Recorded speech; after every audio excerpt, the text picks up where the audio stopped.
So if you've kept up with my channel, you know I'm not very regular when I upload videos. And it's been quite a while since I've uploaded a video. So I figured I would try something a little new with this short. Obviously, I've been spending a lot of my time doing other things. I'm actually in the middle of writing a book. So I've been spending most of my time on that. But I still very much think about X-Men stuff and, you know, all these other things that I've made videos about. So I'm going to just drop a little bit of a theory that could be useful for the X-Men films timeline and could actually help the upcoming Avengers Doomsday timeline if there are any continuity questions. So one thing I realized in the Avengers Doomsday casting was that Mystique was coming back, and it was the older version played by Rebecca Romijn.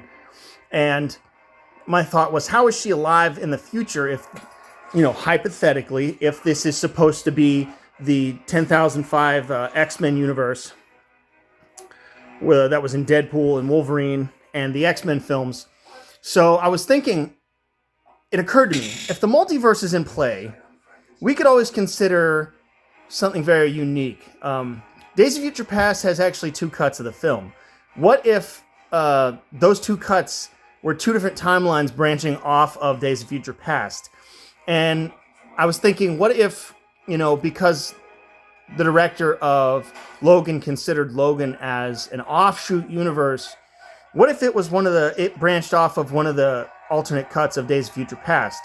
Like, you've got the theatrical cut, which could then lead to Dark Phoenix. I say that because, one, I don't like that movie very much, and that's the best way I can think of to justify continuing to watch it, because I'm kind of, you know, obsessed with the X-Men films, and I don't think it's a good end for the X-Men characters, especially after Disney bought Fox. I'd prefer Apocalypse being a good end to the X-Men characters. Dark Phoenix just kind of mucks it up. So what if Dark Phoenix is in the theatrical cut of Days of Future Past, and it leads to Logan? Because the events of the Phoenix being unleashed could lead to, you know, what causes the apocalypse in the Logan film. And then the Rogue Cut film leads to Apocalypse, Deadpool, New Mutants, Deadpool 2, and then eventually Deadpool and Wolverine. And you could always consider that, because time is immutable, according to Days of Future Past, that the events of Logan still happen in some way, which is why we still see Logan's death in Deadpool and Wolverine. But it didn't go exactly that way.